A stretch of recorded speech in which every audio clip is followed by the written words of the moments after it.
Okay, good morning. Here's how I learn all those trainings on weekends. Mostly weekends. I don't train in Monday to Friday. So all those uh, trainings in BIM, Revits, Dynamo, and this is my uh, speed. Okay, so just change your play speed of the video, and you will notice that you have a certain speed that you can really understand also quickly. And I noticed also based on my research that your brain is a supercomputer and it can really read fast.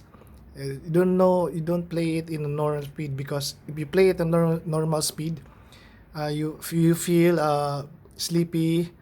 You feel also like not a few minutes. You're not interested anymore. You're not going to finish it. But if you uh, play it at a 1.5 times speed than the normal, then you're thinking your brain that it will be finished around 30 minutes. This video is approximately 1 hour plus. So this is how I learn.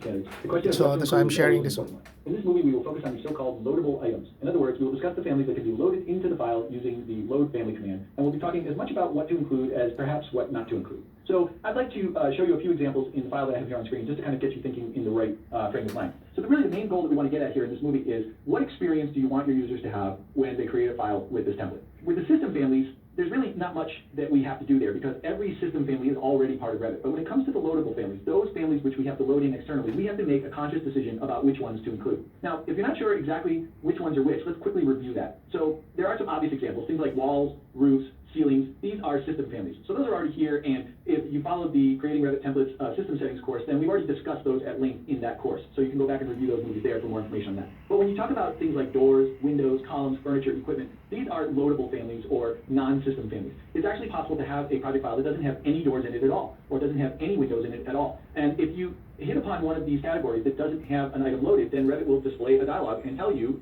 that you don't have that item loaded, and would you like to load one now?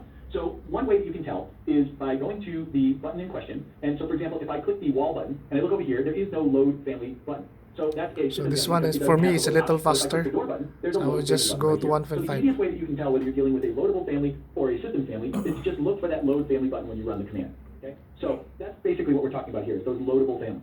Okay, so this particular file, it's already got a few doors. Okay, So that's there's a it. couple doors in here. I'll cancel out of there. It's got at least one window.